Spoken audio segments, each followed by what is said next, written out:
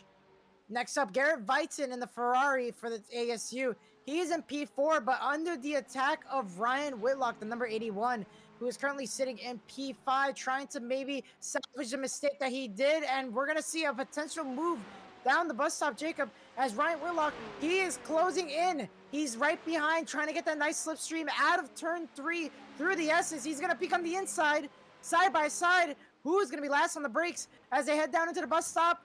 It's going to be Ryan Whitlock. An easy pass as Garrett Weitzen. He did not want to get into an entanglement there. And so Garrett Weitzen relegated to 5th. Jay Cummings, the number 95 for Converse University, in P6. He's unfortunately had a wreck. He's coming back through. Wingate University, the number 7 car, fitting enough, in P7, Brandon Schillenberger. And behind him, Jamie Palasinia, the number 10 car in P8 in the Porsche. He's doing a fantastic job. Followed by John LaFon, who already accredited him. He's P9 in the number 27 in that Ford Mustang. Behind him, Connor Bengal.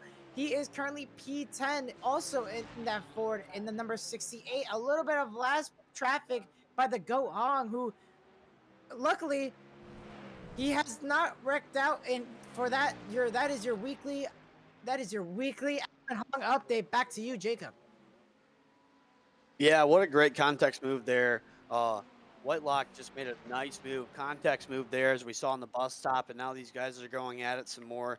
As I said, Jake Cummings there in 6th place is getting a nice view down the front straightaway. As he hits the wall there, coming down the front straightaway, he's going to have to try to make some moves here to kind of get himself up there inside the top 3.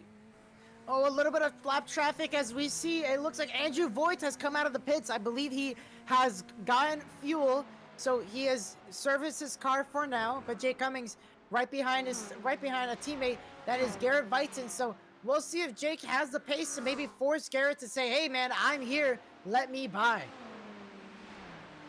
As up ahead, a little bit of lap traffic, but Jacob, how would you as a driver feel with all this lap traffic and really getting in your way of a potential top 3? How frustrating could it be for a driver? It would be so frustrating to run your race, to execute, to hit your marks, to have a great week, of preparation. These guys are in the sims. As we switch here to the driver cam, as we see that per moment.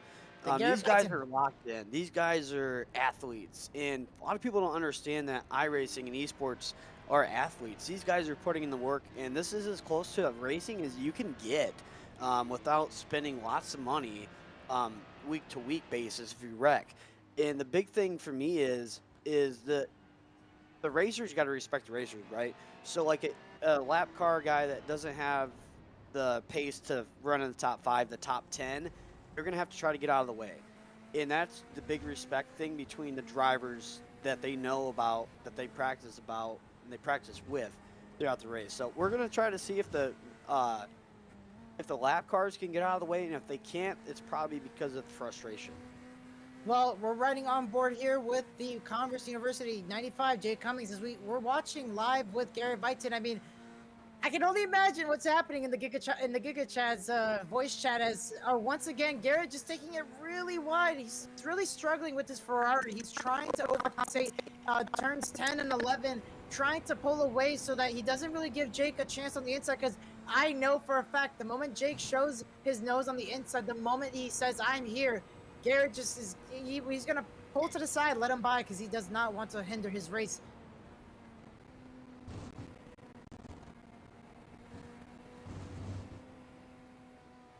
So a little bit of an update, Jacob, as we go through the junkyard of cars. As hold on, we may have an opportunity here out of turn 3, down into the bus stop. No, once again, Jake Cummings, he's gonna just stay behind his teammate. But knowing Jake, he has a fast car. I just know how frustrated he can be, especially if it's with the teammate. He just wants to get by. But a little bit of an update, right? So we got Christian Hill, who is out of this race from the first lap.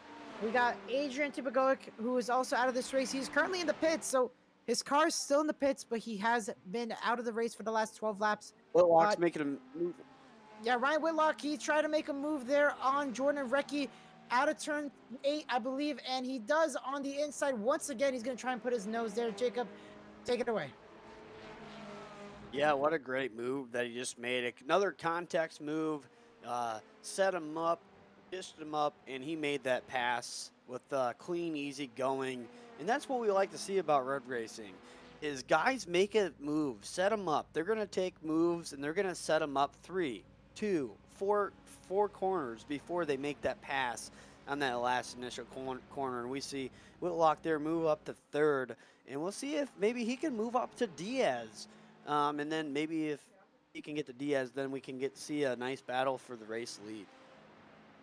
Well, Jordan Ricky has been passed by Ryan Whitlock, so now Whitlock is in that top 3 position, and we know that the top 3 gets a nice little payout at the end of the day as we run these ever so sparsely throughout the schedule. So Ryan Whitlock looking to make some money, but Jay Cummings also looking to make some ground here as he's still behind his teammate. Once again, the battle for fifth is raging as he is trying to hold and get that. Oh, he's gonna look on the inside, perhaps. No, he does not. The toe is not enough for him to get through, and once again, he's gonna settle back into sixth. I mean, you're seeing all this action, Jacob. I mean, how will it be for a driver to just stand by and let someone just stay in front of you and give that dirty air? Yeah, it's a hard feeling. All these guys, when they get in the sim, they put their gloves on. They're all competitors, and push comes to shove, and they don't want to give the spot away. They're going to defend until they get past, that kind of thing. So we're seeing that happen right now, which is making me smile behind my headset, because this is just great racing here on a nice, beautiful, clean afternoon in the evening here at Watkins Glen. Yeah, and on board right now with Brandon Schulenberg, as you see him on the bottom right, he's got his camera up, looking all pretty. He asked us in the pre-race. He said, "Are we gonna do cameras tonight?" I said, "Yes, absolutely." And now Jay Cummings looks like he's on the right side. He's gonna let him by. Perhaps no. I'm sorry. That was lap car. That's Evan Main. So the purple car, mistaken for the Converse. He has pulled aside, let him by. Blue flag is out for him. So Brandon Schulenberger starting to make up ground. He actually is catching up slightly as he ran almost, I believe right now he's running a tenth quicker, but Jay Cummings once again not close enough, but yet just insane. Yeah, they're running nose to tail right there, coming out of that carousel and trying to search from ground there. Man, I like that move that I just saw there out of the exit of the carousel there. What a great move. Tried to find some extra real estate there on the racing surface to find some clean air to try to get around Jake Cummings. Yeah, and looks like he will. Looks like the lap car. He is getting a little bit anxious here as Sean looks like he has the fresh tires. I believe he has pitted and he wants to get by. Currently 2 laps down. He's currently tracking P19, but we see him in that Porsche just showing his nose here and there, trying to make a ground up into Jay Cummings, I should say, and perhaps make the move. Maybe it was here. No, he goes a little bit far out wide. And so Sean is going to have to wait for another opportunity in these next few laps. And speaking of opportunity, Jason Wallet, he's trying to catch up to Nathaniel Roth, who we saw hit the wall, actually spin out earlier. So the number 76 trying to catch up to the number 42. Time will tell as Jason Wallet with that Mercedes GT3 trying to make up ground here. Yeah, they're going to be battling it out here. I got Wallet for this position over Roth. That AMG car looks nice, head to toe. He's going to try to make this pass. A high-speed section here, heavy braking. They're going to go through here off the exit, and he's going to try to set him up for the move. I'm saying like a driver's going to set him up 3 to 4 turns before they actually make that initial pass, and we'll see maybe Wallet just do that. And one thing to note, Adrian Tibagoic currently has the longest pit stop time ever. Oh, and looks like Nathaniel Roth, he's going to go into the pits and he's going to serve and get his fuel. But if you notice on the left side of the tower, Jacob, the top 14 or top 13, I should say, has yet to pit for fuel. So everyone between Alif and John LaFon has yet to pit, or well, John LaFon now in the pits getting fuel. So right now the top 12 still out and not pitted yet. So time will tell before those drivers are going to go in and try to refuel soon enough, as it looks like as a Leaf, once again, fastest lap. I mean, this man is unstoppable. I mean, this man is currently tracking like around 6/10 quicker.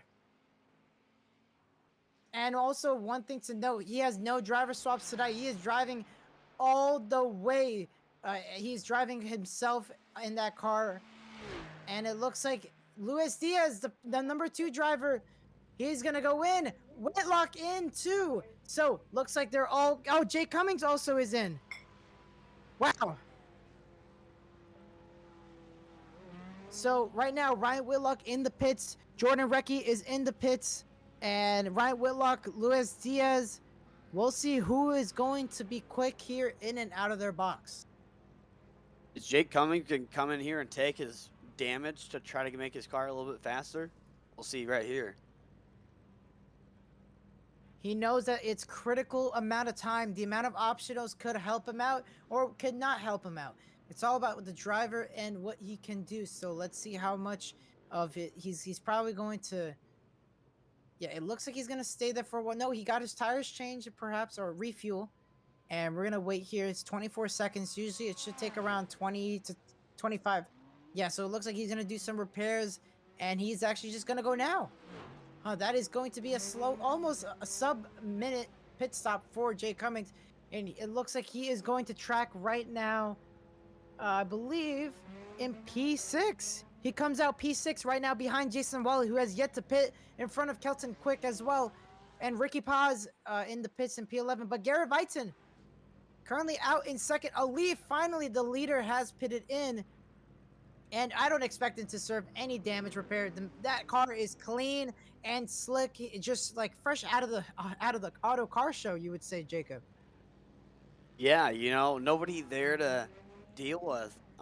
Has served as the race leader. Nothing better than having a nice Christmas morning, you know, as you can say, time for thing. But man, he made a mistake there. Didn't get in his pit box correctly, so that's going to cost him some time there in the pit, a little bit there. Not a lot, but a little bit. But yeah, Alif's been running a great race. Um, I'm going to be excited to see what maybe he can do.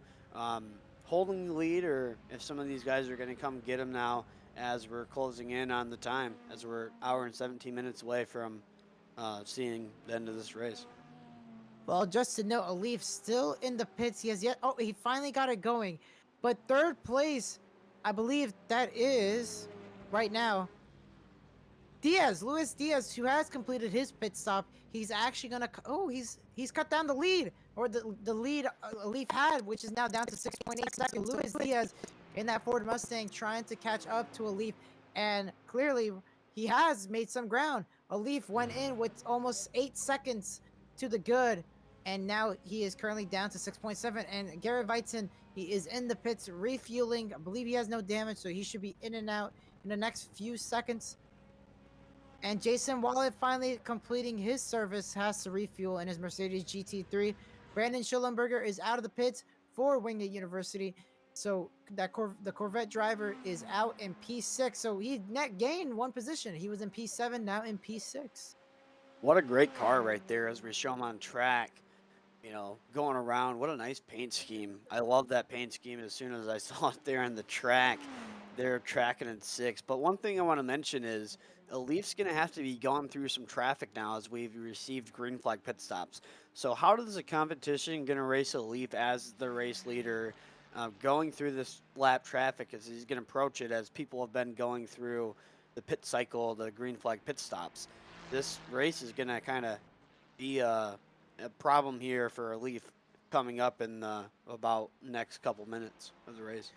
Well, someone in the chat, Silver Throne, says, a Leaf making a mistake, question mark? Absolutely not. Maybe because he's overstepped his pit box, but otherwise it is just another casual a Leaf night for him in terms of just dominating the field, and currently 6.6 seconds. So he hasn't really been losing time to Luis Diaz. He's just been more or less the same now. He's been matching lap times with him. So a Leaf currently flying through, and I mean, honestly, Jacob, the only way I could see a Leaf being knocked out of contention is just a lap car spinning out in front of him and collecting him by accident. Yeah, just making a mistake or something like that. I mean, you're high scoring, high speeding here through the bus top, and man, I like the way that he went through it. You know, just hard vengeance, just going through it as fast as you can, and that's the part about racing. I mean, you can see a Leaf running the nice lines here in the racing surface at the Glen, and just by watching his in-car view perspective here from us from the broadcast, this is why he's a race leader. He hits his marks, you know, and he's talented, and he has a skill of how he's in the race lead and how he's controlling this race lead. I'm going to be shocked to see how Diaz can come up to a Leaf here in about a half an hour. Well, time will tell as we have hit the 45-minute mark, and a little birdie just told me, why don't we take a little bit of a short break? But don't go anywhere, folks, because it is going to be CIL. Crank it up, hit that like button, and subscribe, and hit that. Oh, I'm so sorry. Someone in the chat says a calm Sunday drive. Some might say. I mean, it really kind of is. I mean, now he's catching up to the lap traffic, but that is the numbers in P16 and number 86, Donovan Kennedy. But I believe he will get blue flag moved to the side, so I don't think any issues is going to happen. So now that we've hit the 45-minute mark, let's do a CIL. Crank it up. Don't go anywhere, folks, as we ride around here at the Glen.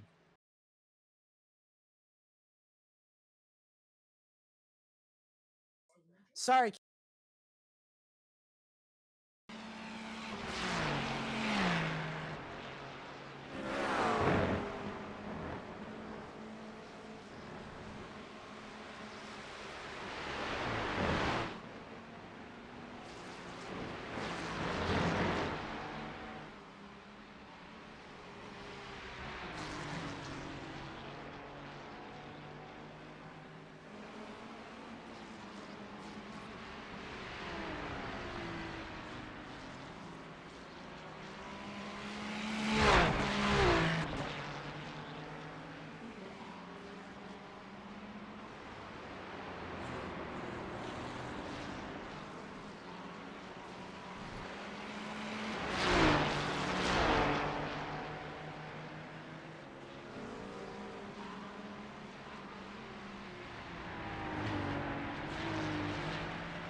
And welcome back, ladies and gentlemen, to the CILSCSC round 3 at the Glen. It is the 2 hours at the Glen. And on board here, we got Donovan Kennedy currently tracking in P15. So the number 86 car, he's the Delaware University. Doing pretty good for tonight and in the top 15, as he should. And right behind him, a Porsche car, I believe. Dude. So a little bit of lap car in his, well, not really lap car. That is a car that even less laps than him is Jamie Pausinia. So the number 10 car in the top 20 he takes it a little bit wide there in the Porsche, but he's able to hold on to it. So currently, I do want to highlight something is Jay Cummings. He's actually lost a lot of time. He's hitting the wall left and right, and especially out of turn 11, he hit the outside barrier wall, which consequently is bringing Kelton Quick back to him. Well, last time around, Kelton Quick was 5/10 off of Jay Cummings, but it's interesting to note that for Jake, he has been trying to just handle. He's trying to handle this car left and right, and with all this accumulative damage, it's just not making it easier for him. So, Kelton Quick was 4 seconds around 2 laps ago, now down to 3.4. So, he's gonna have to hold on. And Ryan Whitlock in P3. So, right now the podium as it stands, it's a Ball State with a Leaf, Luis Diaz, and Ryan Whitlock. So the top 3 pulling away with Jay Cummings. He's currently lost 2 seconds in the last 2 laps on Ryan Whitlock. So Whitlock has gained some ground, and comparing him to Diaz, he's actually same side. So Jacob, Yeah. what would you say in terms of this race so far, with now nearly an hour in, and just seeing how it all spread out, and really to see Ryan Whitlock with 7 lap old tires right now trying to gain on to Diaz, who is currently matching lap times with him. Yeah, it's a great aspect to see these guys battle.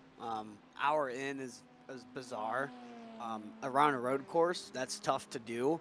So these guys are mentally tough, and we're gonna see if Whitlock can close into the back end of Diaz here, as you said, they're running the same lap times. And I'm looking to see what Whitlock can do to try to gain some time to Diaz. How can he handle himself and be patient behind the wheel in the apex, in the corners here at the road course, and run his own race to get back to the tail tank at that 28? Yeah, and it's really one thing to note, especially is really the in lap and out lap, right? It's all about how much time do you really gain going into your pit stop and outside of your pit stop. How long does it take to really wake up your tires to who's gone through I would say a heat cycle when you're stopping on pit road. But right now we got a race battle, folks. Race battle in a while. We've got Robert Stockin, the number 42 Auburn versus Delaware. Andrew Voigt in the front, you see there in the blue car for Delaware, and Robert and for the Auburn. And let's see, it's I believe Penn State, Andrew Voigt for Penn State. Apologies. And it looks like he's gonna hold out the lead for now down through the bus stop into the carousel. And the battle for P13 has now started to brew. It looks like Robert Stockton has slowly gained on him. The last lap around, he's gained around 5/10. But it looks like he does have he's actually had fresher tires. So Andrew Voigt with 5 lap older tires, he's currently 13 laps on those tires, with Robert on 8 lap old tires. So a deficit of 5 laps. I mean, Jacob, what do you think? Is that a lot, really, or could he manage it? I think he can manage it. You gotta be patient, as I said. And that's gonna be my key word of a road course race: is be patient. You know, these guys have to find their groove, find the line that the car can drive. Don't overdrive the car by trying to make some line stick. Find the line that your car can take at a certain point of the race and go from that. And I think Stockton is trying to find that race line to try to get back up there to Voigt. And if he does, what kind of move is he going to make? You know, we're halfway through the race right now, per se, but how is the racing positions going to be different since we're halfway in now and we're not like 30 minutes in? Definitely one thing to note, and it's gonna be interesting because as the longer these cars drive on this circuit, the more rubber lays down, right? The more grip there is for these drivers, and of course, as the time moves on, because currently we're tracking track temperatures at 82 degrees Fahrenheit, air temperature 72, and right now with the forecast, it's looking like not much is changing, but of course, it's all about how these drivers are really laying down the rubber on this one. Yeah, that's a solid point. And we're gonna see these guys string it out. They're all usually just right now stringing it out single file around the entire 3.45 mile Watkins Glen here in New York. Just trying to see what kind of lines these guys are trying to run. It's later in the race, so different lines are going to be more aggressive to make in the race runs. And I also want to make a mention too is how can somebody find a line? We have an hour left to go here in trying to make a move, not trying to take the same lines. If you're by somebody, how can you make that move, make that pass, not using the same line but a different line? And I think that to really bounce back on that, it's really about the attrition, right? The amount of concentration and the amount of mental fortitude that you have, right? And as you said, really, it's about trying to find the limit, trying to find consistency, but also being versatile. And it's like you said, right? You're an hour in, you're now used to how the car drives, how the tires are wearing out or being worn out, as we are on board here with a Leaf. And oh, it looks like it's a busy day at the Ball State Esports room. Hopefully that doesn't distract him too much. But of course, like as I was saying, it's definitely going to be interesting to see how well these drivers can really adapt. Because you have a battle, once you're side by side, and right now, like you said, they're all stringed out. A lot of these drivers have nearly a second between each other, or more than a second. So these drivers are kind of like setting into, I would say, like a practice session mode, right? You're running your laps. You're just on like an autopilot mode. I hours in my you're just running laps, right? You're not finding too much of a lap time because once you find that limit and you go over the edge, it's over. You hit the wall, your day is ruined. And so that's part of the thing that I was watching is a Leaf. You know, he's just running consistently 1 minute 49.8.9, 145.0s. He's been very consistent while Luis Diaz, you know, some laps he's running a 144.7, and other laps he's running a 145.3. So it's definitely interesting to see the mentality from the second place driver trying to make some ground, but the gap right now is 7.5. So Jacob, if you were Luis Diaz, I mean, what do you do? Do you try to just look at it for a long run, like mentality, knowing that you're going to have to pit in for fuel and for tires as well? Yeah, I think he's going to look at a long run aspect as well. But I also think maybe, hey, can we do a short pit on a Leaf and try to make up some time, some lost time? So I kind of look at the two strategies all in one. I think a long run would be great to see Diaz pull it off. We saw different guys pull it off before, and could Diaz be another kind of guy, another kind of dude to pull it off, or is he gonna pull off the strategy to win this deal? Well, we're gonna get some replays. We did have some on-track action here, and it looks like, oh, a little bit of slide. Can he save it? And he does not. He hits the inside arm coat area, but it looks like not too much damage, so he gets it rolling, and he's gonna get the ball rolling. There he is. Don't go up the track. Stay below, and he's fine.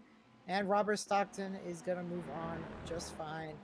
And yeah, it looks like Ricky Paz is holding out in P10, trying to make ground in P9. As in front of him, it's Connor in the number 68 in ninth place. Ricky has the potential here to gain a spot here, Jacob. Yeah, these guys are going to be battling out right here.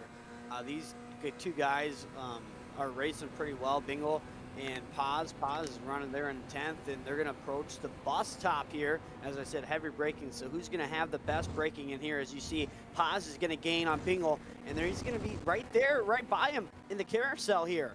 What do you think about that? Well, it's amazing. Down into turn 6, they're gonna go through the boot section. Here is the, as they consider this, the heel. We're gonna see how much of a braking he's gonna have to do. He's gonna try and maybe have a better exit speed as they head towards the toe. That is going to be turn number 7, and it's gonna be a nice roundabout. I usually call it the horseshoe, but they call it the toe here. And he's gonna try and exit lower, trying to gain a little bit more exit speed, straighten out the car faster, down into the heel again into turn 8. And he thought about it again, trying to maybe throw a phony, try to maybe psychological warfare up the hill into turn 9, back onto the circuit, up to the Cup circuit, you may think. And he's going to try and make a switch here to maybe focus on the inside as the Ford Mustang looking He's strong, gonna but pick his not nose. strong enough. He's going to peek down into turn 10. He's not going to get there in time. Once again, into turn 11 and back onto the front stretch. Ricky Paz yet again in P10. So unfortunately, Jacob, it looks like Alan Hong, he has retired the car as of lap, I believe 33 or 34, 31 actually. So that is your weekly Alan Hong update. Jacob, this battle for the top 9 is brewing. Do you think Ricky has a chance? Right now, he has similar tires with Connor. They're both on 12 lap old tires. Yeah, I think Paz is the the better driver right now. As he's going to be peeking on the inside, trying to make some different moves. You know, I like that about Ricky Paz right now over Bingle. Bingle's staying in the same spot, which he has to put on the defensive move. I love Ricky Paz searching around the racetrack, trying to find a different groove, trying to find something to get around Bingle. How can Paz get around Bingle? Question answered is searching around racetrack, and he's just doing just that right now. And one thing to note really is just how much does Ricky have in the tank? Because we know last night in the Interlagos Grand Prix, we saw him absolutely perform and just have a really great battle with Cohen Evans, I believe. And so, time will tell to see if Connor can make that Ford Mustang twice as wide as it can be. As Ricky gets another really good exit out of turn 8, out of the heel, up into turn 9. He's going to take a nice wide entry. Connor takes it a little bit too wide. Down into turn 10. Ricky has to get off the gas a little bit to sacrifice. But once again, he's going to sacrifice. He's going to fall back into line and take turn 10 as usual. But Connor, I mean, Jacob, you see Connor taking it really wide. He's really burning up those tires.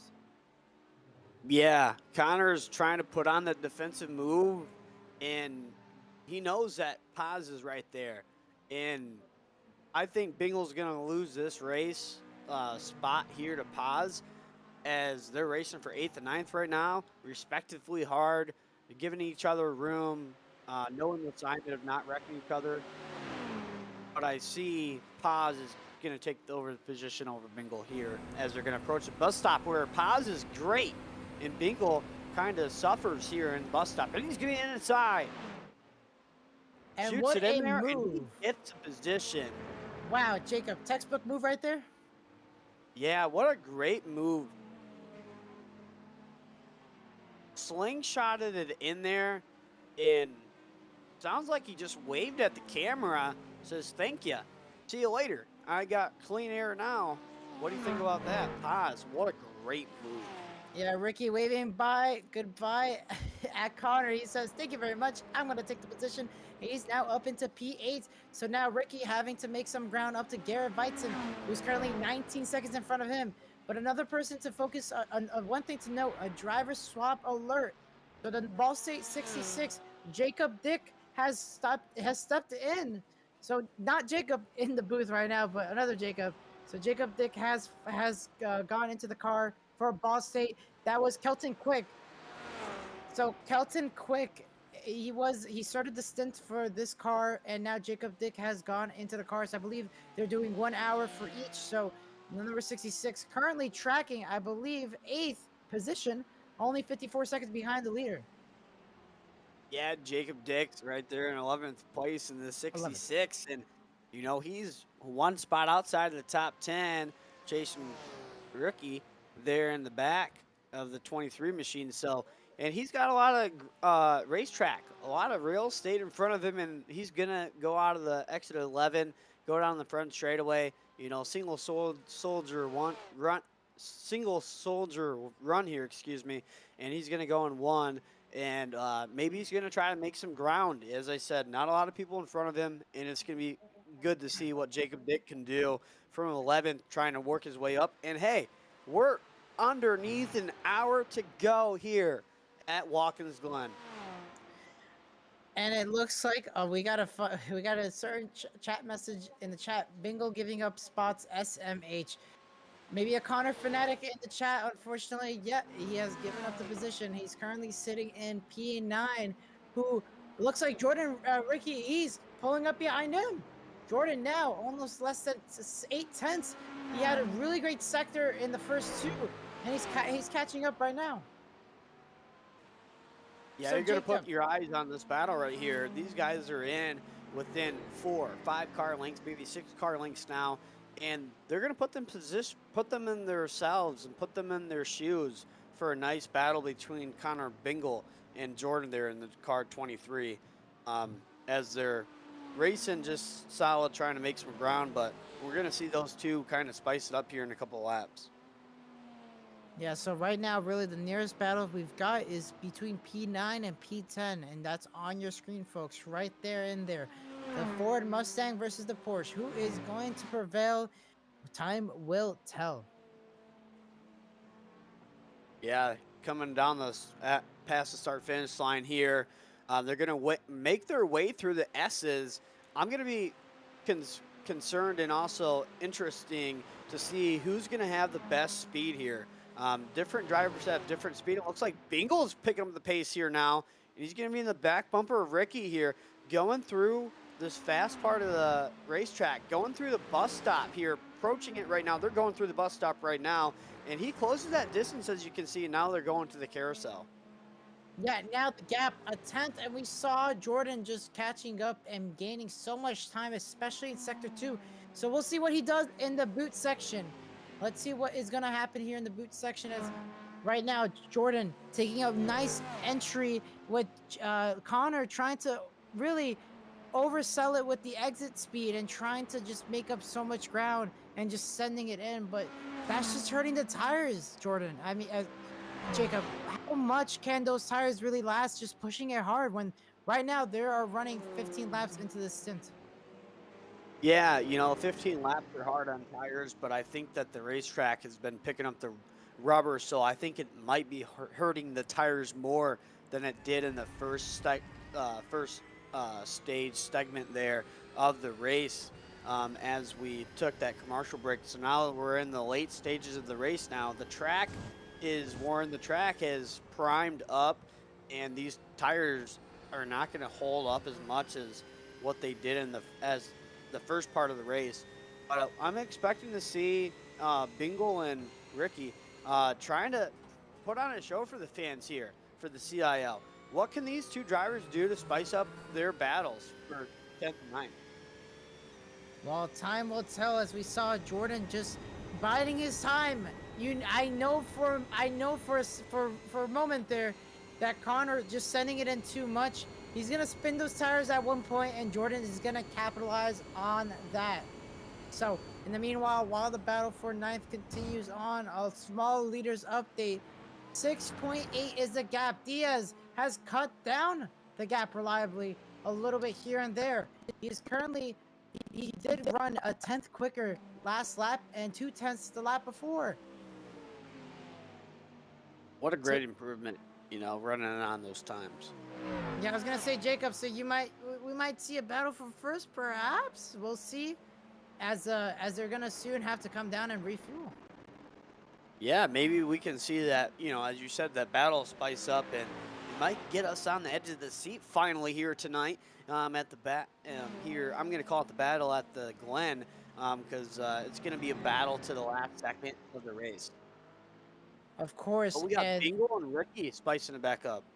Yep, once again, here in the 2 hours at the Glen, Jordan and Connor once again at it. Oh, and Connor takes it wide. Jordan on the inside, side by side, out of turn 9 into turn 10, and Jordan is going to get it on the inside. What a move. And once again, remember what I said earlier, Jacob. right? Bide your time, bid your time, I should say. Wait for him to make a mistake. You saw Connor just absolutely destroying those rears, sending it in too much, and you saw him take it really wide out of the heel, out of turn 9, and that's when Jordan took advantage and made that beautiful pass. Yeah, Connor's gonna bite his tongue on that one. Stomp his feet a little bit. Um, kind of be frustrated because I mean you should be. Making those silly mistakes in the racetrack cost you that position, and you don't know when you're going to get that position back because it's a road course race here at the Glen with 47 minutes to go here. And we have Stockton and Voigt here. Spice up for, I think we're mixing up another battle. I'm not too sure, but it's Yes, it is. 46 minutes to go here in the race now. And I think that we're finally going to see some battles spice up. Well, the battle for 13th is once again, we saw Donovan Kennedy and Robert Stockton. They're both really close in lap time. Sometimes they get close, sometimes they don't. But I do want to mention a little bit of a leader issue right now. A leaf behind 2 lap cars. That's Riley Berkins and Jacob Dick. And that is hurting him. All this dirty air. Now Diaz down to 6.5 seconds. So all of this is not helping him. And the fact is, Riley Berkins and Jacob Dick, Jacob, I believe, is on the lead lap, so he wants to stay on the lead lap or stay a lap down. Riley Berkins 2 laps down, but they're both hitting really good lap times. And I believe Riley Berkins, he actually just pitted, and he's on 1 lap fresh tires, and Jacob Dick on 4 lap fresh tires. So a Leaf, well, yes, they really would have to really abide by the blue flag rules. They are on pace. So a Leaf, a little bit frustrated on cams. He knows that they got fresh tires, and he knows they don't really have to pull over because they know he's on 17 lap old tires. But oh, Riley Berkins, first one to give it up. He's gonna let him by, but that's still not enough. He still has 1 guy in front. That's Jacob Dick. He is currently tracking 1 lap down, but he's not gonna be happy because he currently has 14 lap fresher tires compared to a Leaf. So, I mean, Jacob, if you were Jacob Dick, would you let him by, or do you know that you have the tires and you can just stay in front of him on pace? I think, I'm going to stand the tires in front of him and try to run my own race, right? I mean, those guys they're battling with their own situations on the racing surface. I mean, it might not be for position. It might make a Leaf mad, stuff like that. But, hey, he's got his race to run, too, at the end of the day here at Watkins Glen. But you mentioned 18 lap old tires, Diaz, 19 lap old tires, Whitlock, 19 old tires, Cummings, 18 lap old tires. Your whole top 10 essentially is 18 and 19 lap old tires. Are we going to see these guys go down the pit road here soon and maybe refuel? Could this be a difference in the race with 44 minutes to go of these guys coming into the pits here as soon as we can tell? Well, I believe they ran 22, 23 laps. So last time around, so I believe they're going to try and stretch this to make it a 1-stopper. I believe they're going to try and pit 1 last time here and make it to the end. I believe that is the method here, as I'm trying to gather here from the drivers. Some of the radio chatters are showing that it's perhaps going to be one more pit stop, and that's it to the end. What happens if these guys run out of gas? They run out of fuel. Well, that changed the race.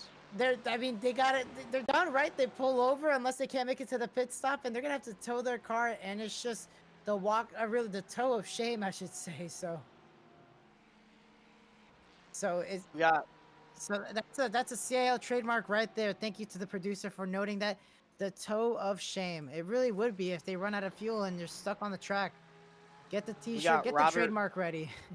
We got Robert Stockton on the pit road there in 16th, and Evan Main making pit stop service. Oh, Robert, he's got damage. Stockton Jacob. there. Jacob, walk us through here. What happened? Just kind of got loose there out the corner, trying to send it in there real hot. Got on those turtles, and man, those red and yellow turtles, they send you flying side by side. What a tough break. Oh, yeah, that's a tough break for Robert. He hit his right rear toe link really badly there, and his bumper completely off. So, I mean, time will. Well, I'm hearing from a credible source that he cannot replace that back bumper. They did not bring an extra one to the track, Jacob. That I think is a really weak team funding right there. Yeah, that's a big tough break, and I think that's the most damaged car we saw um, throughout tonight's race. So, congrats that he made it halfway through the race, majority of the race. But we see um, with no back bumper, that's not a good sign. Well, Jacob, let's go through the top five here. Take us away and give us a little bit of a diagnosis on what's going on right now with the race with 40 minutes left. Yeah, we have first place here, number 12, our Hamid Relief here in first place. You know, he's been running a great race the entire day. Hasn't saw a different leader in the race. We saw green flag pit stops. He's been running it great. Had difficulties running against lap traffic that had fresher tires in front of him. We're going to try to see if a Leaf can pull it off, be the one-hit wonder here tonight. Second place, we have 28 of Luis Diaz. And so Luis Diaz has been running second place, has had battles with Whitlock there in third place, but Diaz has been having a solid day. A second place day. If he can finish in P2, that would be a great day here at the Glen. We have Ryan Whitlock in third place in the 81 machine, and he's a podium position right now as we speak here at New York at Watkins Glen. He's going to approach the bus stop here. I want to see what he approaches here in the bus stop. He hits it perfectly there. What a great execution there as he hits the carousel. And as we take a peek back there to fourth place on the day, Jake Cummings, my pick to win this race, a damaged race car, and he's still inside the top five in that 95 machine. He's also seeing himself go through the bus stop, and now he's going to transition through the carousel. Maybe he has that damaged race car, but hey, he's still inside the top five and showing how strong he is. In fifth place, we have number 7, Brandon Schoenberger. He's there in fifth. We're also going through the carousel, having himself a solid day. Can he get up there and find Cummings to take over fourth place and see it? Maybe a top 3 day if he can get up there to Whitlock. And that was your CIL CSC top 5 update with 40 minutes now left on the clock. Ring the bells. We are 40 minutes to the end, but also close enough for a last pit stop as it looks like Nathaniel Roth is now stepping in the car. It looks like they're doing a driver's swap, so looks like they're not going to give up on that 42 car anytime soon. But in the meantime, back end of that race car reminds me of a yeah? of a dragster there. Yeah, no, no bumper, no drag force, just pure speed. I mean, you could say that could be like one of the Tour Modifieds. Yeah, right. Well, time will tell here as Luis Diaz, he's going to try and make some ground up. Once again, 7 seconds. They're both just timing laps here. And just a note here, a little bit of a commentary banter here. I mean, Jacob, so far, who I should say, which car do you prefer in the GT3 lineup? Oh man, I don't know. I can't go wrong with the Chevrolet. My family has been through and through with Chevrolets. So Chevy just looks good, but man, I don't know, those AMGs on the racetrack just look beautiful as they roll. I know you said Mustangs on the course of the day, but what do you think? What kind of car are you rolling with if you were racing around the Glen here in New York? Well, I have done the Daytona 24-hour iRacing event, and I've done it in the AMG and the GT3 Mercedes, or they call it the Merc. But speaking of which, on the top left, as we see one of the Mercedes drivers, as Jason Wallet, our very own, and Luis Diaz is in the pits. Oh, we'll do a manufacturer update in a bit to talk about who is driving what. But Luis Diaz, he is in the pits, so he went in with 7 seconds behind the leader, Jacob. So we'll see if Leaf responds to this and tries to go in next time around, or maybe try to stretch it, because I don't know if Luis Diaz can make it from here to the end. Yeah, that's a big question I had when I said about the mid strategy for him to pull it on here. But I think. Yeah, so sorry, Jacob. we got a driver swap. Robert Kiesel Jr. He's gonna step into the Ford Mustang, the number 28 for FIU. So that is interesting. They're gonna do a driver swap to the end. As we saw, Luis Diaz had great pace, so we'll see what Robert has to the end of the race. So looks like a Leaf now heading out of the boot, and he changed tires as well. So we'll see right now as uh, Robert is going to come out in around P5. Oh, side by side with Garrett into the S's. As Garrett is going to hold on to the inside, he has those warm tires, but Robert with those fresh tires, he's gonna have time to really warm them up and get up to temps. As Garrett, he's still on the outside. Robert has a little bit of advantage going to the bus stop. Late on the brakes. Oh, a little bit of a wiggle, but he's gonna hold on to it. Wow. Jacob, yeah, he pinched him down, did he? Yeah, he pitched him up a little bit there going into the bus stop. Nice. But as we go through the boot here, down into turn 7, up into down into turn 6 and 7, yeah, right now it's going to be an advantage for Robert as those tires are going to start coming into life, and Garrett with at least, I believe, 22 lap old tires. So we'll see as Whitlock, Jordan, Ricky Paz are in the pits right now. Connor also in the pits. So a lot of people now responding to what I should say the number 28 car has started it out here in this final stint potentially. And how far is a Leaf gonna extend the race lead here? Are we gonna see him come in any He's point in the pits. in time? He's in the pits right now. So right now, Robert Kessel Jr. He is now rounding about turn 11. We'll see if a Leaf. Oh no, sorry, a Leaf's still out. He's still out. So I believe it's Schulenberger. Biden is staying out to try to make some ground on Kiesel, but I don't think he's gonna really make a difference here as Garrett slowly but surely is gonna lose some pace with that dirty air. Oh, Garrett saying, I believe he said on the radio, he's going to go in this time around. But yeah, and it's gonna go ahead. It's gonna take away the pressure from Kiesel there at the back bumper there, the back wing. Robert Kiesel going there for the bus stop, and just what. And you know what's the good thing about Robert having to get past Garrett? At least he isn't going to stay behind Garrett. He has fresh air. He's going to be able to really get those tires into temps with that clean air. But Garrett's still holding on. And a leader's update as the Leaf has now entered the pits. He's currently halfway down the pit road. He's about to reach into his pit stall. And right about now. Oh, and he gets it perfectly. And so right now it looks like Robert he's out of the heel, up into turn 8, now into turn 9. We'll see if he's gonna be able to make up some ground. We remember, Jacob, 7 seconds was the distance between these two. So we'll see what Robert can do here in the final stint.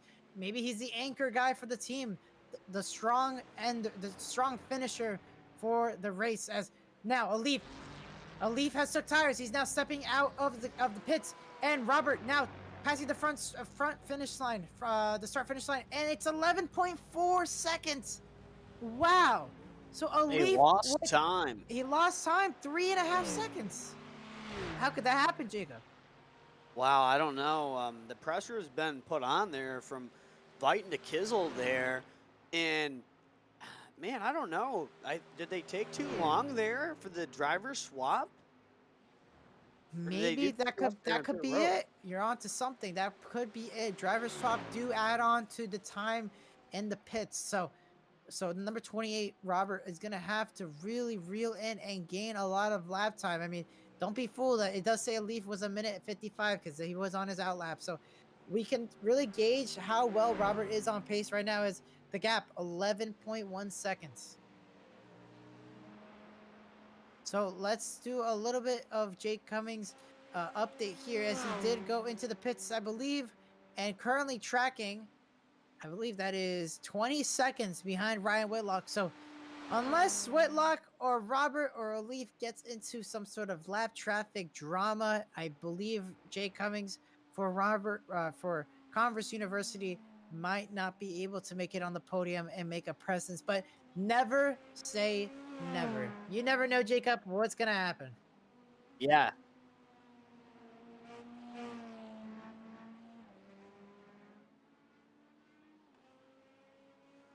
32 minutes still remaining here in the race, and you don't know what's going to happen. Jake Cummings could get a Christmas present right in his hands if something goes south. So 32 minutes still remaining on the time clock here at Watkins Glen. And And we're going to indeed, see he Jake is. Cummings here try to make a way. I was going to say, yeah, Jay Cummings trying to hold on to maybe less than 20 seconds because behind him is his, I would say, his former teammate. That is Jake. I believe that is, yeah, Garrett Viton. Well, I was gonna say Brandon Schuleberger, but he is currently tracking in P6 and making up ground to Garrett Viton. So, time will tell here to see if maybe Brandon has something to answer for Garrett. But in the meantime, while there's really no on-track action, we're gonna take a short, quick break. We're gonna do a little CIL, crank it up once again. At the 2 hours of Glen is about to conclude as we are reaching the 3/4 mark. Don't go anywhere. Stay tuned.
Welcome back, ladies and gentlemen, to the CIL CSC Round 3, 2 hours at the Glen. And shout out to the folks watching from home.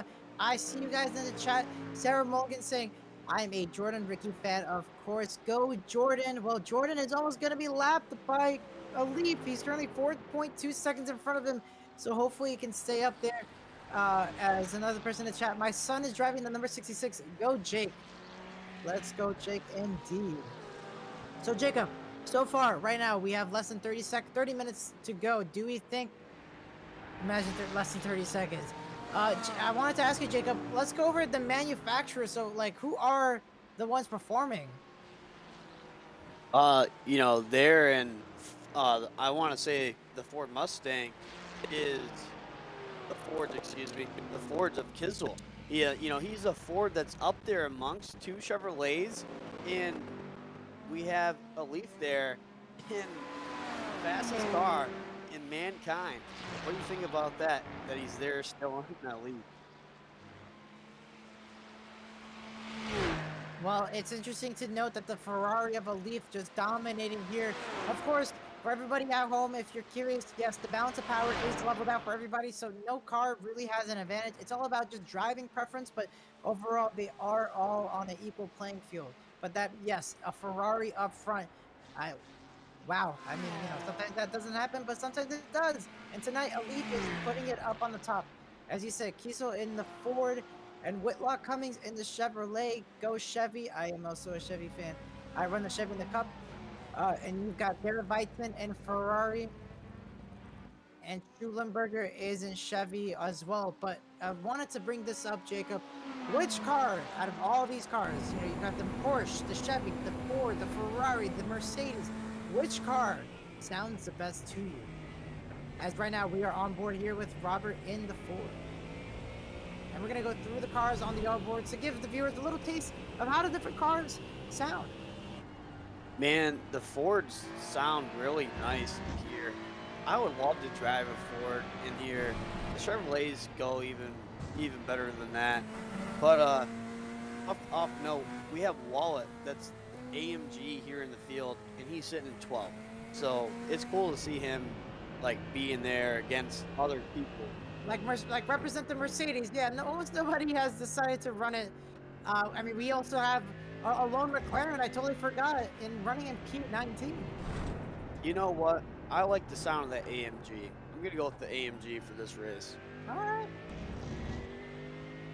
Well, let's get to the Porsche, and this is what the Porsche sounds like. And a little bit of a bias from our producer in the booth, but it does sound very, very nice indeed, especially on the gas. As around the carousel in turn 6, Jordan goes around, and I saw the support in this chat for Jordan. Well, cheer him on even more, because right now the leader 2.2 seconds behind them. So Jordan is about to be going a lap down, which means only 8 would result only in 8 cars on the lead lap.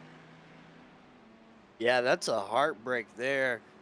A lot of people had carnage early in the race, and now we have people going laps down. But that's the pace that Leafs been putting on. So good, good job for Jordan there in 9th. There's only 17 cars on the racetrack right now. So holding his own, and we'll see maybe if he gets in the way of a Leaf there, trying to hold on to not going a lap down. Well, time will tell if Jordan is trying to hold on, and yes, it would be blue flag out for Jordan. He would have to let a Leaf by, but he is fighting to stay on the lead lap, so he could put up a little bit of a fight here against a Leaf, who is also trailing in front of Jacob Dick in the number 866 and Connor behind them. And so, as we see in the tower on the left side, Jacob, all those different manufacturers and all the actual names. You got the Ferrari 296 GT3, the Ford Mustang GT3, the Chevrolet Corvette Z06 GT 3.3 or point R. I don't know why that was a 3. 3 hours of sleep, folks. This is what it does to a person. Porsche 911 GT3 R992. Mercedes AMG GT3 2020. the Porsche 911, the Ferrari 296, and we saw there was a McLaren and a Lamborghini. The Lamborghini Evo also making an appearance, and as well as the McLaren. Yeah, the Now, Ferrari's been yeah, kicking go butt ahead. this whole entire race, and we'll see if you know, we'll see. I thought maybe the Lamborghini would be fast. You know, Lamborghinis, look bad and tough and stuff like that, and they're not proving their case tonight. The Ferrari, excuse me, is up there showing people why it's fast. Indeed, and of course, Fred Lamborghini has a I'd say, sister with the Chevrolet. So it would be surprising not to see a Lamborghini up front, but alas, that is the case as the Leaf shows the flashing lights. He says, "Get out of the way. You have enough time as is. 0.5 seconds is the difference." I believe Jordan is going to have to let him by here on the front stretch. Yep, he's going to let him go. He's going to slow down, pick up the pace, follow behind him, and maybe try to learn his lines as Andrew Voigt's in the pits. We see him right there. The number 9 car pulling out in P14. So we're reaching now 20 minutes left and currently on the track. I believe 18 cars left in the field racing. So Jordan, driver of the day. I mean, who do you think, who would you vote for a driver of the day? Me personally, is this man right there, Brian Whitlock. Yes, he qualified P2. He fell back. He had a lot of, I should say, driver error here and there, but he has come up strong. He has brought back his car to life and brought it back into the podium position here. I'm still gonna have to go with my guy, Jake Cummings there in fourth place. He was in a wreck early on in the race. Car's been damaged, as you see the front of that nose is beaded in. The back's kind of looks like it's a little bit torn, maybe. The car's not all in one piece like a Leafs car is in first place. He's running fourth place with the damaged race car, and I'm looking to see him maybe get a little Christmas gift. Something happens there to Whitlock and maybe claims that podium position with the damaged race car. But anyways, Jake Cummings should be proud of his day if he finishes inside the top 5 of that race car. Give him a pat on the back for finishing there in the 5th spot with in the top 5 with that damaged race car. And indeed, Jay Cummings have made a strong stride up front. And let's see here, update in the chat. Go Jake, top 10 indeed. It's hard to beat the sound of a flat sixth, says Silverthrone in the chat. Yes, indeed. A flat six does sound beautiful. Sarah, come on, Jordan. Yes, indeed. He has to stay there to really hold on for I should say, a top 10, as right now he is falling in time as Jacob Dick now 7.8 seconds behind Jordan. So he is still in the top 10, but Jacob Dick trying to get up there, perhaps take away Jordan's 9th position. Yeah, Jacob Dick's been having a great run this race.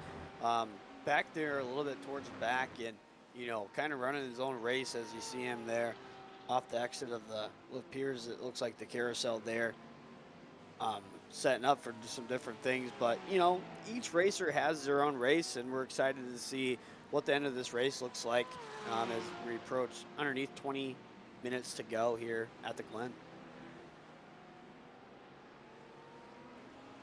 Well, it looks like Sean Baldy has went into the pits, the number 15 car in P16. Maybe short on fuel as the Porsche driver. He's going to have to pull into pit road and perhaps maybe a driver swap. I mean, I wouldn't know if it's this late into the run, but perhaps it could be, he probably would be short on fuel. We shall see as he pulls in. No. And it looks like the Auburn car of Nathaniel Roth back on track. The number at P18, the number 42. He got the back fender back up. They got it from the shop somehow, some way. Well, they got the backup car running, it looks like, but unfortunately, with 11 laps down, the next car in front of him will be the number 10 car of Jamie Pausanias. So he is currently P17, but 3 laps down. So that means Nathaniel Roth is 8 laps behind the next car in position, and with 17 minutes left, and with all the top 17 moving up, and Sean back on the track too. It looks like he might have had a drive-through. I'm not seeing anything from race control. Oh, he probably hit the incident limit. He probably ran outside of the driving lane. Sorry, the driving track, and has hit the off-road too many times. I believe the amount that you have for tonight, if I can pull it up right here, 30 incident points. So drivers, when they are out off track, or if they hit the grass, they get a 1x. Now they have up to 30, I would say 30x to get a penalty. So that means they perhaps dropped out of the track 30 times, or has gone contact with driver. But 60 incident points would equal a disqualification. So Jacob, that's something that these drivers would not want, especially late in the race. If you are leading and you get a 30 incident point, and you're gonna get a drive-through. Yeah, that's a bad mistake to make as a race car driver. You know, here in the race, and there hasn't been a whole lot of different situations where drivers should have went off the track 38 different times.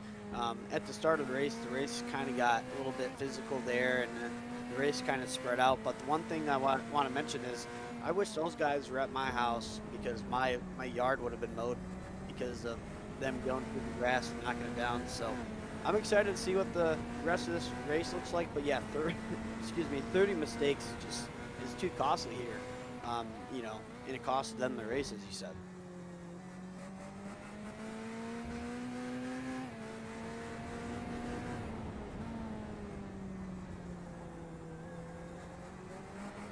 Well, Jake Cummings, well, you see him just struggling on the gas. I mean, man, oh man, and using the grass too. I mean, these drivers, they're trying to use every inch of this track as much as they can, just trying to edge out any performance in these last 15 minutes, as we are reaching the 15-minute mark, and with the leaf out front, 16 seconds is the gap to the leader. And we are on board with Jake Cummings, and he seems to be pretty happy for someone to be in fourth. I mean, Jacob, would you be as well? Oh, for sure. I would be so happy to be in fifth place. The day that Jake Cummings had, he's sitting in fourth place here in the 95. And hey, you know, that's a great thing to be in here, you know, calm, relaxed, holding the steering wheel. We saw him the entire race. You know, we had different video cameras of him holding the steering wheel as well. In different circumstances, he is still calm as he was earlier on in the race. And just what a day for him to, you know, as I said before, finish this deal with 14 minutes to go in the race with it, like, in fourth place with this damaged race car. Like, I'm mind boggled of how well that this car is held up, especially with the front end damage.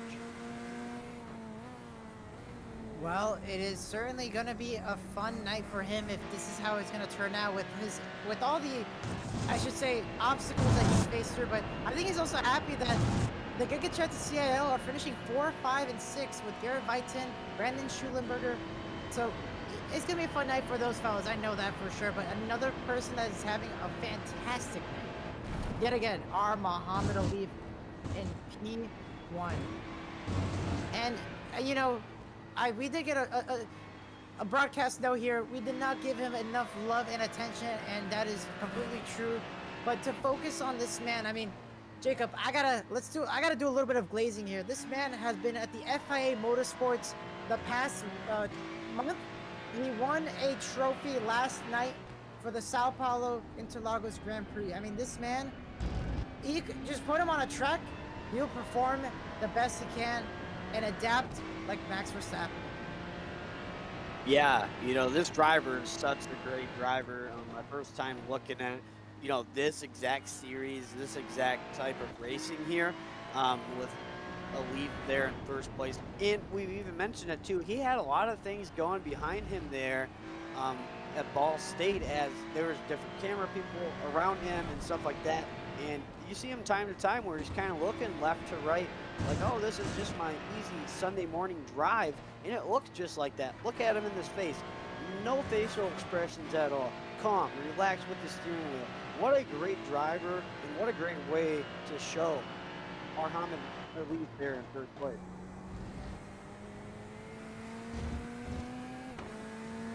And on board here with Ryan Whitlock, your CIL CSC director, yours very truly, the one who's really bought this series to really back alive in a way, and he's gonna shake his hand a little bit, loosen up a little bit because he has 12 minutes left to the finish line, and definitely going to be interesting here as he's gonna round about a podium. And just so you know, I've talked to Ryan Whitlock before. He's a great driver and someone who has not been really lucky on road courses. He expected a good performance in the Cup Series back at Road Atlanta in the past, I believe, 5 weeks ago when the Cup Series was at Road Atlanta. He was expecting a good performance, unfortunately just taken out by very extreme circumstances. So in this situation, I think he's going to be really happy with everything that's rolled out tonight and everything in his control. Next up, Garrett Weitzen, the ASU, the Sun Devil from Arizona, clearly trying to make a mark here. Top 5, a great race for him. Not in the top 3 he would hope for, but definitely racing with his friends. He's having a good night, I can tell already. Yeah, he's been having a great race. Has to find some positions to kind of gain some things up here in the last closing of the race. I mean, these drivers have to want it. There's 11 minutes flat. There's 11 minutes to go here at Watkins Glen. They have to find it, and right now we're riding with number 7 in 6th place, Brandon Schoenberger there in 6th place. He's having a great day as well. Inside the top 10, maybe he's a little bit disappointed. It could have been a little bit better, but right now, running in 6th place doesn't look that bad. Looks really calm behind the steering wheel. Yeah, and it's going to be really interesting to see how this all pans out. As Brandon, amazing job once again, buddy. If you can hear me, keep going. You're almost there to the end. It's a really long race. But next up is going to be John LaFawn in P7, but Ricky Paz, because of... So Ricky Paz, we're highlighting folks with the cameras. So Ricky in P8, but I gotta be the bearer of bad news. Ricky Paz only 3 seconds in front of a leaf. So, I mean, Ricky's got to put the pedal to the metal. He's got 10 minutes now to the end to try to stay on the lead lap. But Ricky, as a CILFC director, he's done a great job this year in this series. And last night was a fantastic race and performance, as I mentioned earlier in this race. So tonight, once again, putting on a clinic in the top 10 and being in P8 this long, it's been fantastic drive for him. Let's see if he can stay up there for the rest of the race. Yeah, Ricky Paz has been having a great race as well. Announced him in the IndyCar stuff here with the CIL. Any kind of car that he hops into, he finds himself in the top 10. And I thought maybe Ricky Paz had some more energy, had some more momentum that he could have made here tonight at Watkins Glen. But hey, don't get your head down over this top 10 finish here at Watkins Glen. It's a tough track. I've tried it on the sim rig here at Ferris State University, and it's not easy, folks. It is not easy. These guys and gals and stuff like in here racing, they're at the bare minimum. They're on the edge every single lap, and Ricky Paz should be proud of it. Top 10 finish here at Watkins Glen. Indeed, and really, that technically rounds about the drivers in the driver cams, but as well as the ones in the lead lap. But unfortunately, as I said, a leaf now pulling around the carousel out of turn 6. He's getting ever so closer, but we got a battle here. 14th, Andrew Voigt side by side through the S's. Let's see who's gonna be last one on the brakes. They're still on the gas. Andrew Voigt gonna defend on the inside. Still side by side with Riley Perkins, the battle for 13th. He's gonna be for the points here. As Andrew Voigt on the inside, he's gonna try and send it in on the bus stop. Last one on the brakes, and he does. He makes the pass on Perkins, and Perkins is gonna concede and P14. Yeah, what a nice, respectable move there. Hopped on the brakes, gave the race position there to Voigt there. We're gonna get another replay as they were side by side down into turn 1. Andrew Voigt having to sacrifice a lot, staying on the inside, giving Perkins a lot of room on the outside. Perkins having a good exit speed on the outside to hold him off into the S's. And as you see, Voigt's trying to hold him off and almost get close to the Encore barrier. But a beautiful, I would say, clean driving from these drivers. And luckily does not cause an incident that could more or less cause more issues for drivers on the track. Yeah, they were almost there in the front end of that in turn one over there with Bingle. And I thought they were going to get to the wing there on that replay, but unfortunately they didn't, and they're still running in the same positions as far as I'm concerned. Well, Andrew has not pulled away yet. Riley Birkin says, I still got more to say. And he's going to try. Oh, and make a little contact. They made some contact out of turn 11. Down this front straightaway. Side by side. Riley Birkin's going to try and make a pass on the outside. Maybe a switchback. He's going to take a wide entry. Oh, and Andrew Voigt takes a little bit of a slow exit there. Side by side. Down through the S's. Once again, Birkin's going to try and make a move on the outside. He's going to hold it down to the inside of turn 3 through the S's. Side by side. And he does. He still does. Still side by side. Now, Andrew Voigt on the inside. He's going to be side by side. Door to door. Who's going to be last on the brakes, Jacob? Oh man, they're side by side coming here to the bus stop. Voigt has a race right in front of there, and Birkins and Voigt. Birkins, excuse me, he's going to go on the outside. Voigt on the inside. They're going to be side by side on the exit of the carousel. Give the position to Birkins. What a race right there off the end of the carousel, and he picks himself up a position in spot number 13. I would say he didn't really pick up a position. He got back his position. We saw Riley Birkin slowly but surely crawled his way back up, and he got it back. He has the pace, maybe a little bit of fatigue getting into his mindset. With 6 minutes left on the clock, only time will tell how much more can these drivers really handle in these conditions. Yeah, these drivers have been facing some tough times here as this 2-hour race is almost in. 5 minutes to go here at the Glen. It's all gas, no brakes here in the last majority of this race here at Watkins Glen. We have Ricky Paz here on the screen, position P number 9. He's currently tracking, yeah, he's in P9, and it looks like something happened. He's going really slow. I'm trying to see what occurred to him here. I don't see anything. And on my end, currently, he's still on track. He's still making lap time. He's actually catching up to Jordan Ricky, who's in P8.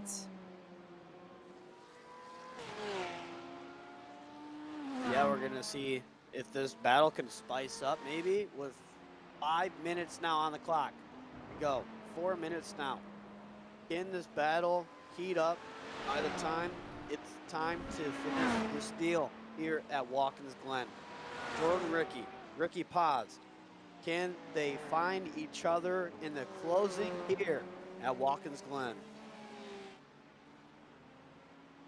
Well, it looks like Jordan is kind of almost checked out, but not yet. Ricky's still under 2 seconds to Jordan.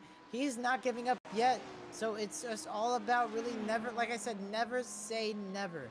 Now, I gotta note, now with 4 minutes left, Alif, the leader, he is currently now down into turn 1. Oh, a little bit of hit for Ricky, but I think he's fine. But Alif, out of turn 1, he's currently in the lead lap, of course, leading this field, and potentially, I believe, gonna take the white flag in 2 laps time, I believe. What would you say? Yeah, I believe so. And I just want to make a mention. What a nice lead he has. Comfortable lead, 22nd lead over Kizel. And just what a race he's put on from start to finish. Has dealt with lap cars being in his way, has dealt with people trying to ruin his race in front of him. And he's just stuck to the game plan from the time that we hit the green flag. And just what a day for the lead from Ball State. What? Of course, and he is very locked in. His lap times have not diminished slightly. Still in the 1 minute 45.1, even a 1:49 sometimes. He is still locked in, but I mean, you can only imagine how much it takes as a mental toll on him and his body. As right now, 3 minutes left on the clock. I believe 2 laps to go, perhaps.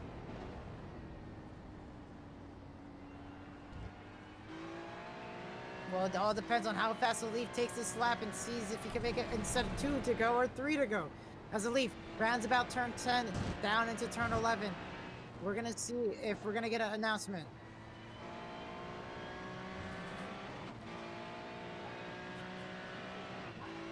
I believe 2 to go at this line right here. 2 to go, perhaps. Yeah. We'll get race control. We'll have IMSA officials tell us when is the white flag coming out soon enough, as we have some time till then. But really wanted to focus on right now is looks like the battle between 11th and 13th has picked up just a little bit, I think.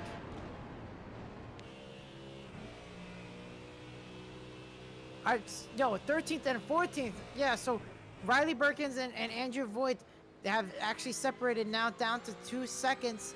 They were 3 seconds apart, but I think Andrew maybe just gunning it a little bit, just squeezing a little bit of performance out, trying to make up grounds, but maybe not enough. And so as they go through the S's, really that's the only cars that's closest to a battle as I can see on the track map. The only other cars I see is actually Ryan Whitlock. Whitlock is up. He's gained. Oh, Robert Kessel made a mistake. Robert Kessel Jr. He lost 2 seconds last time around. Ryan Whitlock 2.3 seconds now through the. Oh, we might have a last-minute battle, Jacob. It looks Yeah, like what a life. costly mistake on Kizel to make this mistake late on the race.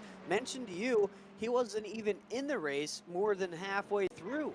He was substituted right about 40-minute mark, and the driver before had ran majority of the race. So making this mistake here at Watkins Glen is going to be a costly mistake if Whitelock can get to the back end of Kizel and maybe make a move on the 20 machine there in second. You're totally right, Jacob. So Ryan Whitlock is trying to perhaps out of turn 11, maybe kind of get a little bit of a slipstream down. But it looks like a Leaf, he takes the white flag. So it is currently 1 lap to go here at the CSC. 2 hours at the Glen, about to conclude as a Leaf through the bus stop. It has been a grueling 2 hours. We've seen a lot of cars. We started out with 28 cars. Now only 18 left on the track. I believe now it's 18 cars as we're going to be on board here for the final part as it goes through the boot, through turn 7, down the hill to turn 8 into the heel, as they say, the toe. Oh man, Jacob, how do you feel after 2 hours of just non-stop racing to finally have it over? Hey, I'd feel so great to have this thing over. His emotions, I can't wait to see him as he crosses this checkered flag, makes it clean. What a race by him, you know, just a solid driver, you know, and this is one thing that I've respected about this entire night and enjoyed this broadcast is watching Leaf just put on a show. What a rocket ship from the time, as I said before, we dropped the green flag to now. He's going to finally make it, and he's going to become a winner here in the CIL. Well, a Leaf rounds about turn 11. He makes it to the line, and a Leaf is the round 3 CIL CSC winner. The 2 hours at the Glen is complete. And a Leaf with no emotions, perhaps because it is all just too tiring. But congrats to a Leaf. He is going to be tonight's winner, and he's going to win the big money in first place. But don't forget, Robert Jr. Kessel, he is the number 28, flashing the lights. The Ford Mustang for FIU is going to round up second. Ryan Whitlock in third place could not get there in the end. Unfortunately, he rounds about the podium. Converse University 95, Jay Cummings, he's going to round about turn 9 up into turn 10 here. He's going to have a few more corners left. He's going to have a nice drive. He has a nice lead compared to Garrett Vighton out of turn 10. One more corner to go into turn 11. We saw the attrition he had to face, the obstacles he had to overcome. And he's going to see the checkered flag, and it's going to be a P4 for Jay Cummings. And Yeah, rounding what a about great our run top for him. five, Garrett Weitzen of ASU for the Sun Devils of Arizona. He's going to go to the pit lane and he's going to score a nice top five. And to round about in sixth place, the last car in the Giga Chad group, the Giga Chads of CIL, Brandon Schulenberger. He's going to round about in sixth place for Wingate University. A little bit of a wall tap just to give some stripes, just like Darlington. John LaFon, the number 27, rounding about in P7, which technically that rounds about our last lead lap finishers, as everyone else has finished behind the leaf a lap down, which means their race is done for the night. So, Jacob, how did you enjoy that race? What a race tonight at Watkins Glen. Man, what a show. A leaf. Tizzle. What a show. Rex in the beginning. Jake Cummings, my guy, finished P number 4. What a great day for him. But Ball State University on the top, Edward. What did you think about the race here at Watkins Glen? Well, I sure love the Glen, and while it could be very exciting at times, it could be a little bit of a follow the leader in the line. So overall, I enjoyed the race a lot for 2 hours for my first ever CSC broadcast. Thank you so much for joining me here, Jacob. It's been a blast, and not surprised, the Leaf up front dominating as usual, but it was interesting to see someone else that I don't really see often in the other series do really well, and that was FIU's driver in the number 28 car. They put their car on the map for me. I now know who to look out for in the next race. Yeah, same here. Leaf put it on the money and burning it down there for the fans watching their back at home. Leaf winning here for Ball State University. Well, I guess your pick won, or no, well, your pick did not win. Jay Cummings finishing out in P4. My pick, I believe, was Ryan Whitlock. So I technically win the pick of the day, but the driver of the day, I definitely believe it's going to go to Leaf at the end of the day, because what a just strong performance by him. And remember, folks, he drove this no driver swap. He drove all through the race 2 hours by himself, which doesn't also mean other drivers have also been driving solo. Most of the top 5, top 7 has driven solo. So we actually got our third place finisher up, waiting and about to pull up in the booth. So Jacob, if you want to have the honors of introducing him to everybody when he comes and join in and have the first question. Yeah. Welcome in, everybody. We're joined here with race car driver number 81, Ryan Whitlock. Hey, how was the race today, and what did you think about the racing atmosphere here at the Glen? I thought it was all right. You know, truth be told, as the series director, I'm a little disappointed that we weren't able to break a 30 car count for the second race in a row. I think Imola broke 30 as well. But ultimately, I mean, my pace was really, really good. The last 2 stints, my gap to our Muhammad Alif did not change. Just in the first stint, my braking technique into the boot, that one particular corner was just killing me, and I probably made 30 seconds worth of mistakes through that corner. Yeah. What did you do? How did you gain the positions in the race, and how did you set yourself in this 2-hour race? What a endurance race that you have to go through mentally, hitting your marks every single time going around the Glen. I mean, it was tough, and this track's got so many long corners with vague apexes and tricky braking zones, and there's not really any fantastic passing opportunities. So I just knew early on when I lost those positions, I had good pace and I could make stuff happen. I think in particular, I was a lot better coming out of turn 1 than a lot of people, which was able to set up runs. Other than that, just I did enough practice to feel confident. The moment I fixed my braking into the boot, I had no issues, even with a damaged car. So that's really all I had to do. Well, Right on. congratulations, Ryan Whitlock. A strong drive for our very own director. Definitely a battle, a lot of obstacles to go through, but great qualifying, great finishing. So before we let you go, give us your quick shout outs. Yeah, I want to give a shout out to you guys running the production and you guys commentating. I also want to give a shout out to Orange Wheel Racing, fun group of guys to race with. I wish more of them survived today, and Also want to shout out Charger Motorsports. We're not just a sim racing team, we're a virtual racing, or we're not just a sim racing team, we're a real racing team as well. Brought our autocross car back a week ago, and we were really close to having all 4 of our drivers in the points today. So I'm really proud of the work those guys have put in. Well, I'm happy to hear that. Congratulations on that. And well, on to the next round, round 4. So have a good one. Hopefully. Thanks, guys. And that was our 3rd place finisher, Ryan Whitlock. And we're going to pull up 2nd place finisher. And there are 2 drivers. And it's going to be FIU's driver, Luis Diaz and Robert Kissel. Welcome, gentlemen, to the booth. Congratulations. You are so far the only drivers to share the same podium together as a driver swap. Luis, Robert, congrats on that P2. We saw that last run there during the stint. Kind of got pulled away there by a leaf, but talk to me through how did it feel throughout that whole race, the level of attrition that you guys had to really fight through. Oh, it was definitely tough. I mean, hats off to Lewis. He's definitely on pace today. I was just trying to keep it together through the last stint. We did have a little bit of a fuel scare at the end, crossing the line at 0.1 gallons of fuel left. So I had to save up a little bit at the end, but thankfully Lewis built up a big enough gap, that we could manage that off. So hats off to Lewis today, really. Ooh, Luis? Yeah, no, that race it was a lot of fun. The start and the first couple laps were pretty interesting because we qualified 9th, so I had to kind of just make my way through there to avoid all the crashes.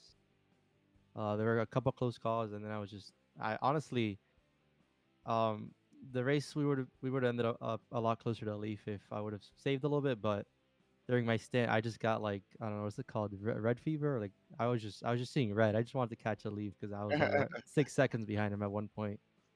So yeah, but it was a fun race, very challenging race, but came up Very, very with a good challenging. result.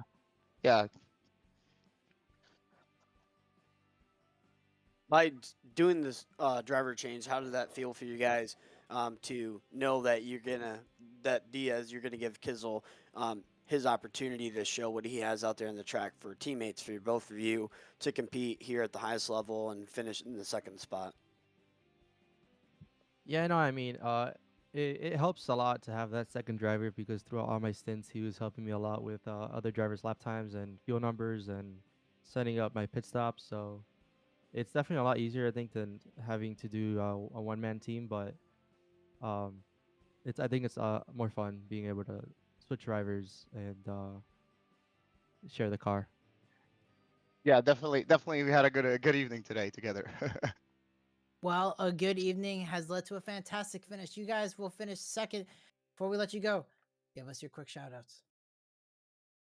Shout out to everybody that's watching from my family, all the supporters. Thank you so much for FIU for letting me have this seat and represent such a great school. Yeah, Luis? same for me. Shout out to FIU, Panther Esports, and everyone that's watching the broadcast, and everyone else that was racing in this race. Well, And that was and your thank you, P3 gentlemen, as finish. well. And thank you for the wonderful broadcast, gentlemen. Ah, thank you. Thank you. Thanks, guys. Appreciate it. Of course, you guys put on a show tonight, so congratulations. Soak it in, get your milk, whatever you guys drink after a good race, and good luck in your next round. I can't wait to see you guys rip it through the field again. Thank you so Oh, much. we're Thank you having so much, a big dinner. gentlemen. Well, they got to eat up. They did burn a lot of calories. 2 hours of sim racing is no joke, fellas. And speaking of no joke, let's bring a leaf, our #1 winner tonight. Our Muhammad Alif. Yeah, sorry, buddy. We pulled you last last minute when you were having a conversation in the cooldown room. Yeah. Alif, what a race. I mean, I'm not surprised, man. 12 seconds. No, sorry, 18 seconds the gap to P2. Talk to me through how was it this race and compare it to last night's race in the CILFC. I mean, 2 different types of races, but similar results. Yeah, it was 22 seconds actually, but Okay. Actually, no, I'm just kidding. No, no, no. Go But ahead.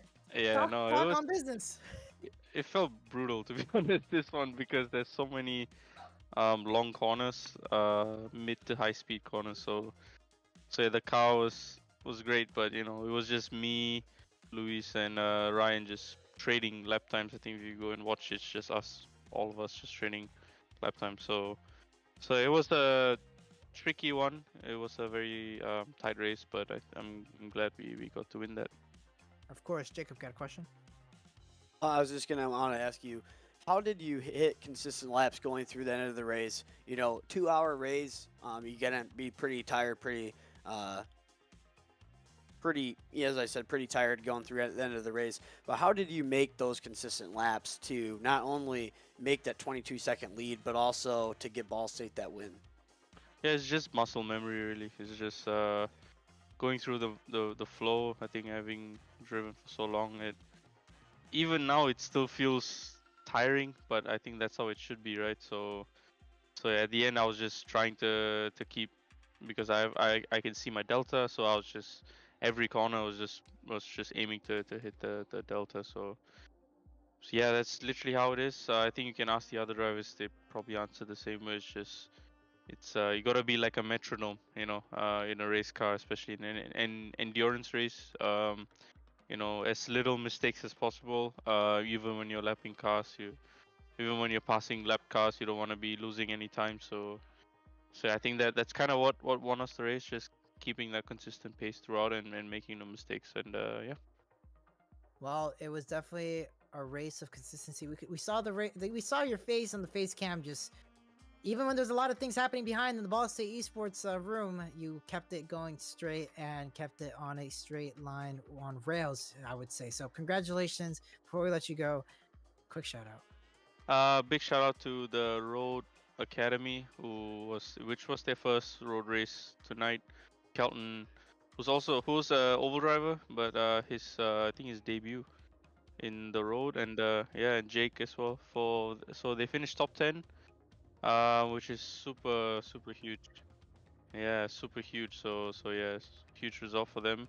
My other two drivers, Lucas and Kale, I think they were very strong. It's just unfortunate at the bus stop for them. Yeah, and our oval drivers as well for all their support. We got a big 3 weeks coming up, and yeah, the whole of Ball State Esports, BK, Dan, and the whole program. Well, can't wait to see you once again next week. And congratulations. And we'll see you hopefully in the next round 4 of the CSC CIL. Yeah, I was actually hold on.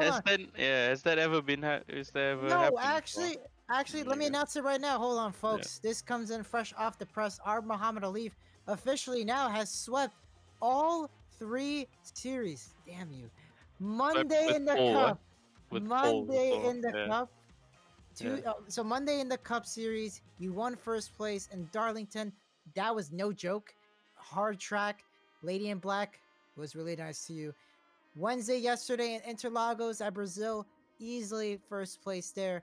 And tonight with a 22-second lead, as you've said, once again a win. I mean, Alif, I believe you're the first one in CIL history to sweep all 3 series in a week. Now I gotta ask the question: how's it feel? I'll be very honest. I've been trying to aim for this for so long. Oh, so Like this is your sweep the subtle whole way. week. Okay.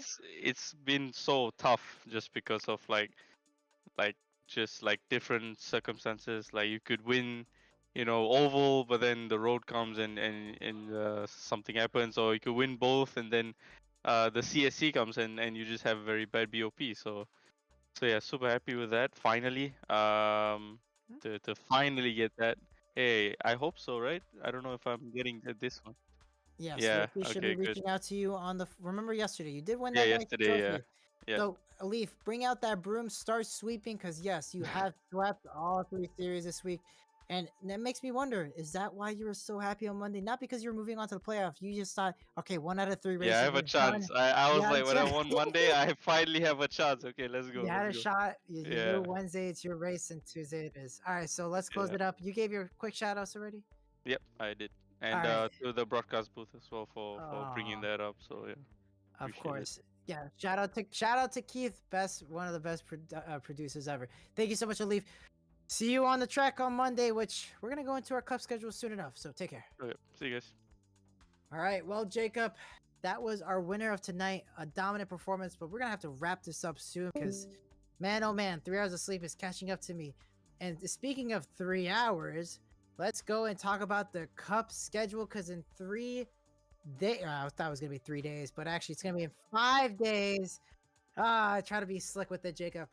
5 days, November 11th, Phoenix and Arizona, 8:30 p.m. Eastern Standard Time because they don't do daylight savings times over there.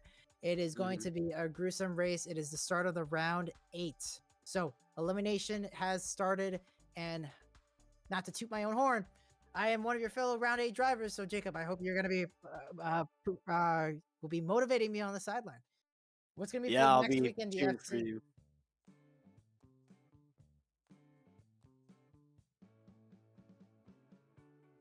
So Jacob, Yes. do the announcement.